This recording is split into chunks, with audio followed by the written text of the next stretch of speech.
Comme ça, toi aussi, tu auras un sourire mucodécisé. Ça marche. Rejoignez les Mucodec dès aujourd'hui pour 8500 francs seulement. Ouvrez votre compte et devenez copropriétaire. Ensemble, construisons un avenir radieux. Mucodec, encore plus proche de vous.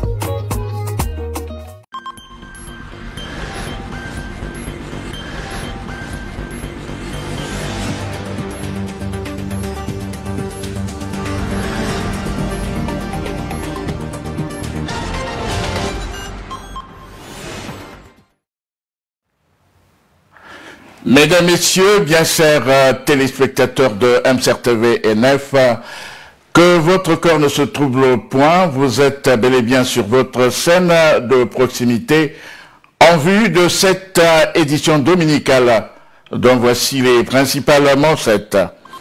Nonobstant le retard relativement observé dans l'exécution des travaux de réhabilitation des voiries urbaines de la ville, ces travaux prennent ampleur dans certains quartiers et rencontre l'assentiment des populations riveraines. Puis, en raison de la célébration de la journée mondiale des huissiers de justice, les juristes de cette corporation ont tenu une série d'activités en vue de vulgariser leur métier. Le point à suivre au cours de cette édition. Enfin, en sport, nous reviendrons sur l'ambitieux projet de la Coupe du monde de football des clubs qui commence ce week-end. Dans une poignée de secondes, les détails.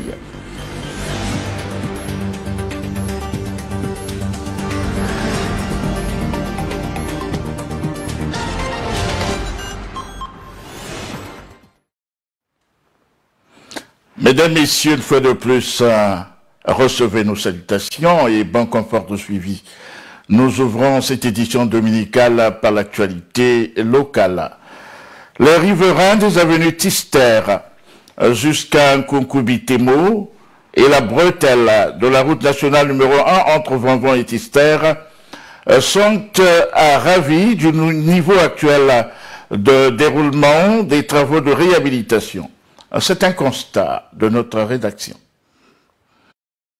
À l'occasion de sa dernière visite officielle à Pointe-Noire, le président de la République, chef de l'État, Denis Sassou Nguesso, avait procédé au rond-point de Luandili au lancement des travaux de réhabilitation des voiries urbaines.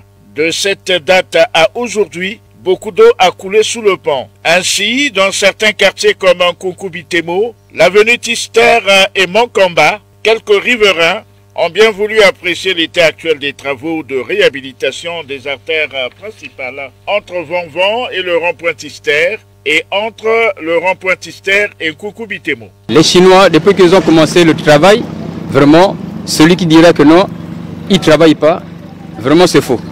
Nuit et jour, ils sont en train de travailler. Les travaux vont en bon train. Mon souhait est qu'ils aillent très vite, qu'ils le fassent vite parce que les pluies aussi nous guettent.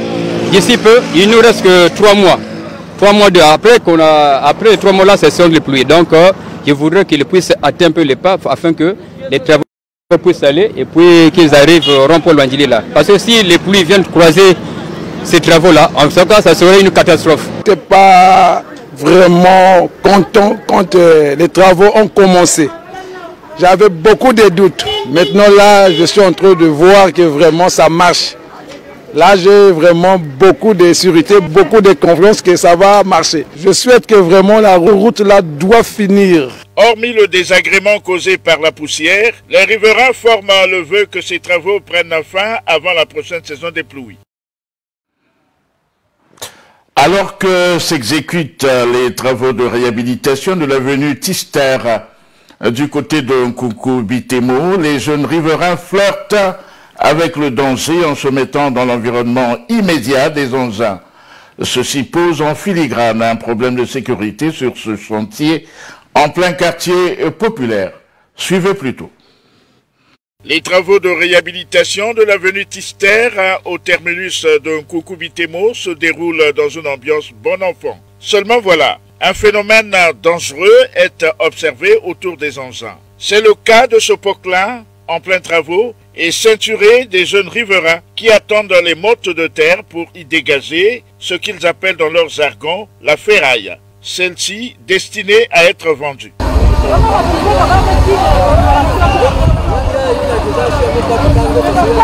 Un des riverains réagit au sujet de ce phénomène. Il y a des jeunes qui quittent loin, des Luandjili qui viennent ici, Vungu, Lusala. Ce n'est pas seulement les jeunes de Bitemo. C'est très difficile de pouvoir contrôler un enfant qui quitte ici, qui va vers Tister là-bas pour aller chercher de l'argent ou bien de faire. Peut-être l'État qui peut sécuriser la zone, soit prendre la police pour venir sécuriser la zone. Sinon, c'est très difficile. Il y aura des incidents d'ici peu là. Ce phénomène laisse connoter l'insécurité autour de ce chantier et ceci devrait interpeller urgemment l'autorité municipale du 4e arrondissement, Luandjili.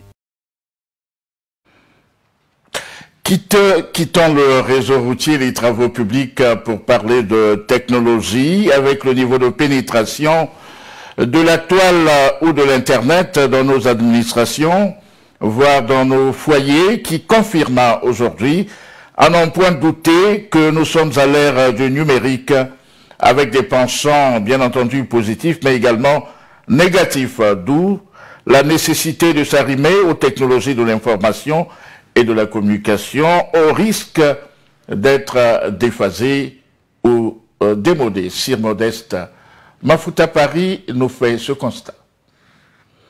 L'Internet permet dans un aspect positif, tout en tenant compte de son influence à l'heure des technologies de l'information et de la communication, de maintenir la communication, l'accès rapide à l'information, des nouvelles opportunités, pourquoi pas un engagement social et politique, aussi le divertissement et les loisirs. Aurélien Rodrigue Kaya et Huguette Tombé l'ont évoqué. Internet aujourd'hui a intégré le quotidien de l'homme moderne, que ce soit dans le domaine de la recherche, dans le domaine de l'information, dans le domaine de la formation. Internet a remplacé les créneaux anciens que nous avions au siècle passé. Il est difficile de s'en passer d'Internet parce que celui qui était ami à la bibliothèque il y a quelques années est devenu un bel ami pour Internet. L'Internet nous aide, comme nous sommes un peu butés quelque part, on peut aller rapidement sur Google, faire une recherche pour avoir des idées sur un sujet quelconque. Ou encore, quand nous voulons faire quelque chose, nous voulons avoir une idée pour la conception de ce que nous voulons, que ce soit pour les cartes de mariage, comment faire une cuisine, comment faire le lit, comment faire des rencontres. En tout cas, dans l'Internet, on a tout ça. Cependant, l'isolement social, le cyberharcèlement et la cyberviolence, les troubles de santé, la confusion et la désinformation, la perte de la vie privée, très souvent la dépendance deviennent une fatalité. Sur Internet, il y a le faux et le vrai. Mais sans pourtant réfléchir, on s'attache à tout. En voit de nos jours, il y a des filles aujourd'hui, elles se disent que non, je fais tout sur Internet. Mais arriver sur le terrain, elle arrive. Tout comme des dames aujourd'hui, même des secrétaires, quand il y a un travail à faire, elles disent non, je vais sur Internet. Aujourd'hui, que je prenne une information qui n'est pas filtrée, qui n'est pas traitée, qui n'a pas été correctement cernée, et que je me tombe dans la fausseté. Parce que c'est chacun à son gré qui va et qui verse. On peut être en porte-à-faux parce qu'on a pris une information sur Internet dont on n'a pas voulu aller vers l'exercice de la vérification. Pour ainsi dire, en donnant à la population des informations vitales sur la santé et l'accès aux soins, Internet est devenu un filet de sécurité vital et être regardant pour ne pas subir les désagréments de cet instrument de communication. Voilà, attention donc à la désinformation au moyen des réseaux sociaux. Autre chose à présent, toujours dans les entrailles de notre société, beaucoup de citoyens congolais optent pour le mariage à l'état civil en faveur de la monogamie. Paradoxalement, dans leur vie de tous les jours, ils se comportent comme des polygames. C'est une tricherie qui ne dit pas son nom. Suivons ce reportage.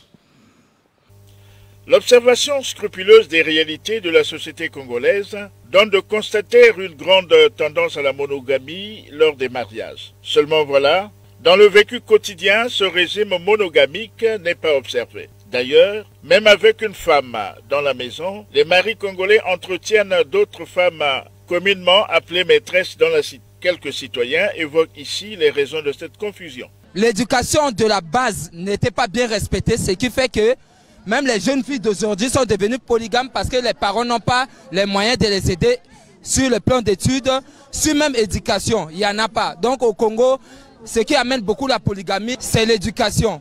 Mais la polygamie, c'est un phénomène qui existe maintenant au Congo comme on achète du pain à la boulangerie. Parce que ici, désormais, chacun a au moins une copine et les copines ont au moins un garçon. Ça, c'est clair. Ça dépend parce qu'aujourd'hui, c'est un problème de moyens. Ceux qui ont des moyens aujourd'hui peuvent avoir au moins 2 femmes, 3 femmes. Ça dépend de leurs moyens. Quand tu n'as pas de moyens, tu peux pas t'adhérer à ce système parce que tu n'as rien.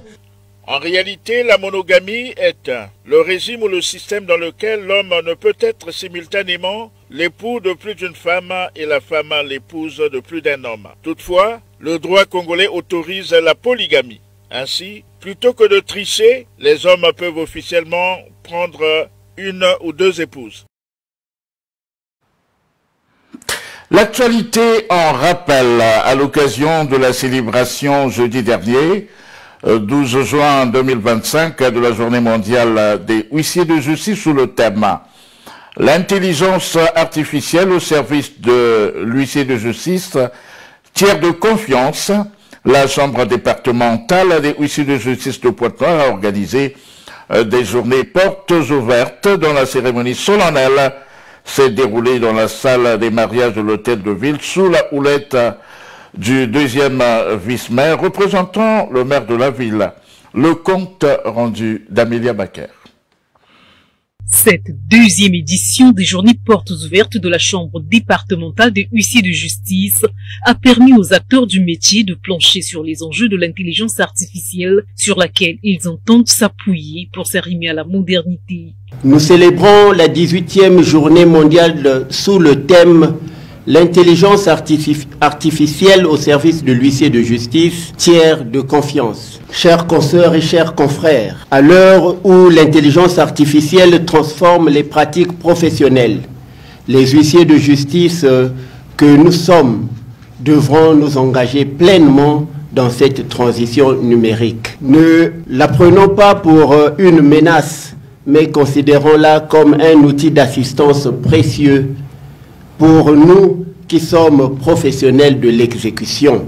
Mesdames et messieurs les huissiers, si l'intelligence artificielle apporte à votre profession une nouvelle manière de concevoir, de classifier et de traiter les dossiers, elle ne devrait en aucune manière se substituer à l'homme que vous êtes, car vous demeurez doté de la conscience, du savoir juridique et de l'expérience dans les voies d'exécution. Puis, les huissiers de justice se sont retrouvés autour d'une table ronde pour discuter sur l'apport de l'intelligence artificielle dans le développement de leur profession, mais aussi les dangers de se toucher du numérique. Maître Axel Walter Kahn souligne l'intérêt de la journée mondiale des huissiers de justice, ainsi que quelques avantages et inconvénients de l'intelligence artificielle. Vous savez que l'huissier de justice est en train de muter de la même façon que la société est en train de muter dans son travail, dans son raisonnement, dans son espace, dans ce qu'il peut proposer. Et la question aujourd'hui, est-ce que les huissiers vont continuer à travailler comme hier ou ils vont se moderniser? Et apparemment, dans cette journée, la réponse est claire, nous allons nous moderniser. Mais nous moderniser comment et à quel prix? Toute expérimentation a souvent conduit à des situations désastreuses. Et là, nous voulons nous émerger dans un domaine et on fait une expertise en amont pour éviter ces dérapages. Ces journées portes ouvertes qui offrent des consultations juridiques gratuites se poursuivront jusqu'au 14 juin 2025 dans les mairies d'arrondissement. Quittons ce registre de la justice avec les huissiers pour parler de culture, tout en la dépassant et en lui permettant de s'accommoder des instruments modernes. La musique tradimoderne participe aujourd'hui à la valorisation de notre musique traditionnelle et partant de nos traditions. Reportage. Tout coule, rien ne demeure, dixit le philosophe, pour mettre en évidence la dynamique du changement dans notre monde. Même nos traditions finissent par subir l'ère du temps. En termes d'illustration, Nos musiques tradies modernes qui sont un syncrétisme entre les nouveaux instruments et les anciennes sonorités participent à la sauvegarde de nos traditions. Pour moi, la musique tradie moderne accompagne seulement la musique traditionnelle, puisque, comme aurait dit Lavoisier, rien ne se perd, rien ne se crée, tout se conserve. Il y a la conservation dans la musique tradie moderne, puisque la tradition, aujourd'hui, monsieur le journaliste, il est très difficile, par exemple, de jouer seulement le tam-tam pendant beaucoup d'heures. Mais aujourd'hui, avec des programmations, avec le piano, on peut programmer le tam-tam qui va jouer. Donc, ce n'est que le côté traditionnel qu'on a ramené dans ce que nous appelons au jour d'aujourd'hui la musique traditionnelle. Donc oui, la musique tradie moderne est en train de conserver, entre autres aussi, la musique traditionnelle. Toutefois, certains persistent à penser qu'il faut laisser la musique traditionnelle telle qu'elle, car le modernisme l'avilit. Aujourd'hui, avec l'évolution du monde actuel, avec la technologie avancée, on essaie de prendre par exemple, on avait les tam-tams, hein, des trucs traditionnels. Aujourd'hui, avec le monde qui a avancé de jour au jour, il y a maintenant les instruments musicaux qu'on a mis maintenant dans la musique traditionnelle. Et ça crée aujourd'hui la cacophonie. À mon avis, il faut repartir à la source, au commencement, hein, garder cette musique authentique. Et pour que demain, pour les générations à venir, ils vont retrouver cela. On retiendra que l'adaptabilité est une norme moderne. Nos traditions ont besoin de s'accommoder à l'ère du temps pour survivre.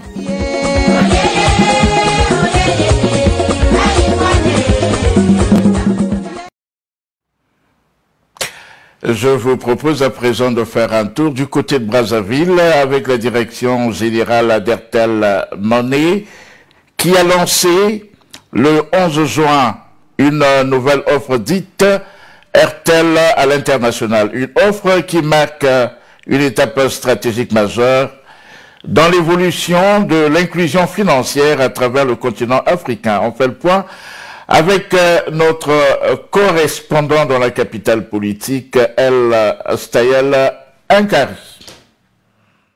Désormais, envoyer ou transférer de l'argent de la République du Congo vers plus de 32 pays à travers l'Afrique devient facile. Avec la solution JMAC Pay, Airtel Money vient ainsi de partager une nouvelle vision, celle d'une Afrique mieux connectée, plus intégrée où la finance mobile est un pont entre les peuples, les familles et les économies, a souligné Sandrine Kalala, directrice générale d'Airtel Money. Depuis plus de 3 ans, Airtel Money s'est imposé comme un acteur clé dans la transformation numérique, notamment en facilitant les transferts d'argent entre les pays de la zone CEMAC, grâce au réseau JMAC Pays.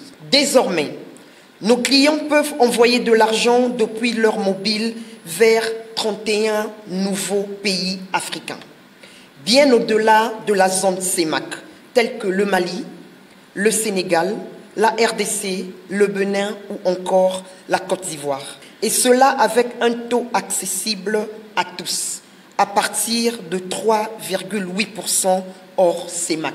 Comment envoyer ou transférer de l'argent rapide, sécurisé et sans frontières? Sandrine Kalala explique, tout en invitant ses partenaires à faire le relais afin de faciliter les transactions financières entre les pays.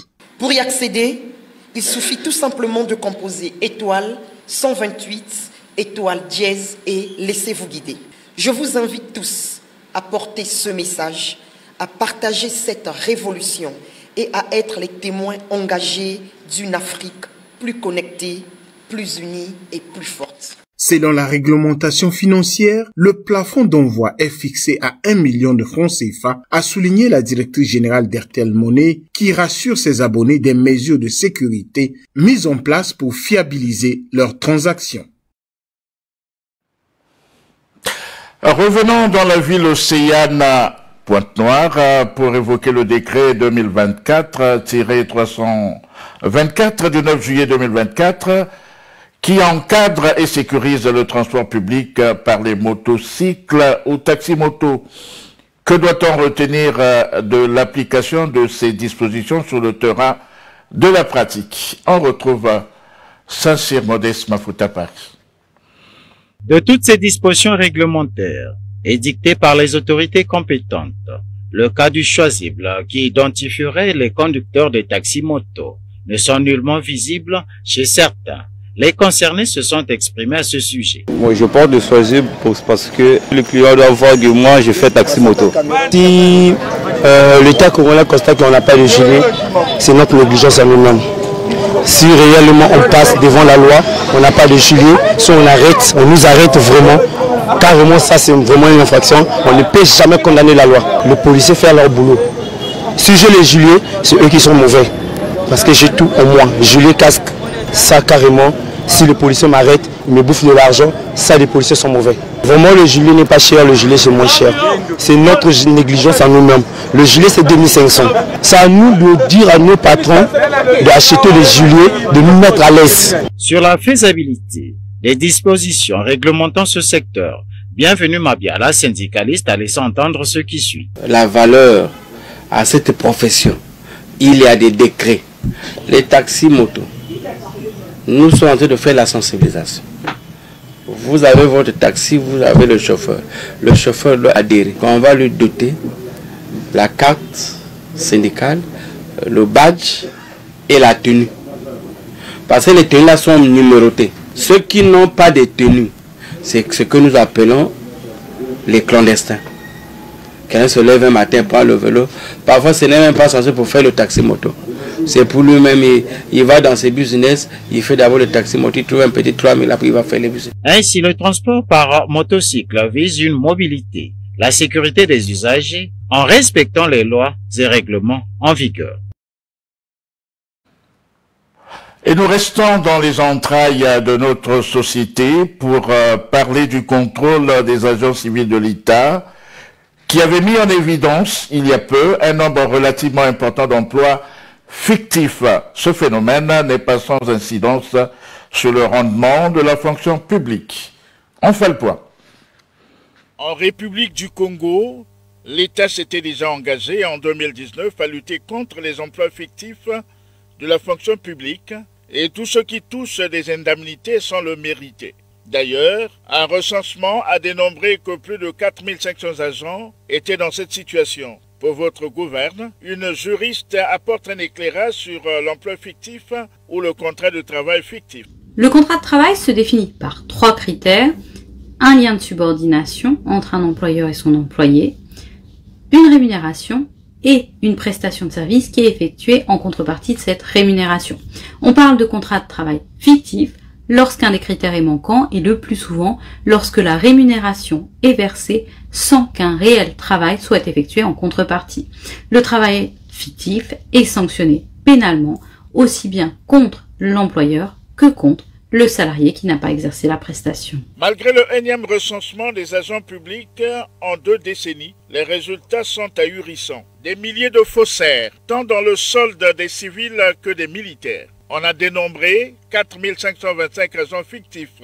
Gabriel Moussiengo, en 2019, inspecteur général des services administratifs à la fonction publique, fustigeait ces comportements en ces termes. Nous savons aujourd'hui qui a fraudé, qui a fait usage de faux diplômes ou d'un faux texte. Tous ces éléments sont déjà disponibles dans le rapport de recensement. Fin de citation. Analysant les performances de la fonction publique, l'économiste Alphonse Ndongo estimait que ces antivaleurs constituaient un frein pour le rendement des agents de l'État. Au final, le gouvernement a décidé de prendre le taureau par les cornes à travers l'application d'une douzaine de mesures visant l'assainissement de l'administration publique. Au rez-de-chaussée de cette session d'information, le sport. L'ambitieux projet de la FIFA, la Coupe du monde des clubs de football, a débuté ce week-end aux États-Unis. Le continent africain prend part à ces grands rendez-vous mondiaux des clubs avec 4 représentants dans le Al-Ali d'Égypte. L'occasion certainement de s'offrir le prestige du match d'ouverture face à l'Inter Miami. On fait le point. Des 32 équipes qui prennent part à la Coupe du Monde des clubs prévue du 15 juin au 13 juillet aux États-Unis figurent le Al Ahly, l'Espérance de Tunis, le Mamelodi Sundowns et le Wydad AC pour le compte de l'Afrique. La première sortie africaine est programmée pour ce dimanche 15 juin avec les Égyptiens du Al Ahly face aux Américains de l'Inter Miami. Autres sorties programmées sont celles de l'Espérance de Tunis et du Mamelodi Sundowns, respectivement face à Flamengo du Brésil et Ulsan HD de la Corée. Le Wydad AC du Maroc sera le dernier représentant africain à faire sa sortie et ce sera face à Manchester City de l'Angleterre. Il faut noter que ce sont les vainqueurs des principales compétitions des fédérations entre 2021 et 2024 qui se sont directement qualifiés, suivis des clubs ayant des performances cumulées en cette même période. Voilà, mesdames, messieurs, il est de notoriété publique, un début convient une fin. Nous en sommes donc au terme de cette édition dominicale. Merci de votre sympathique attention. Entre-temps, bonne continuation des programmes sur MCRTV NF, votre partenaire média.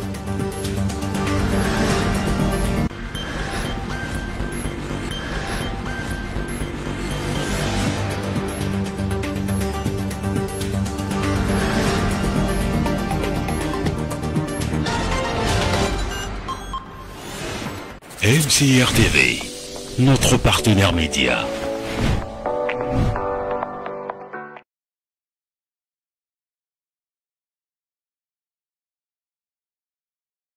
MCR TV, notre partenaire média.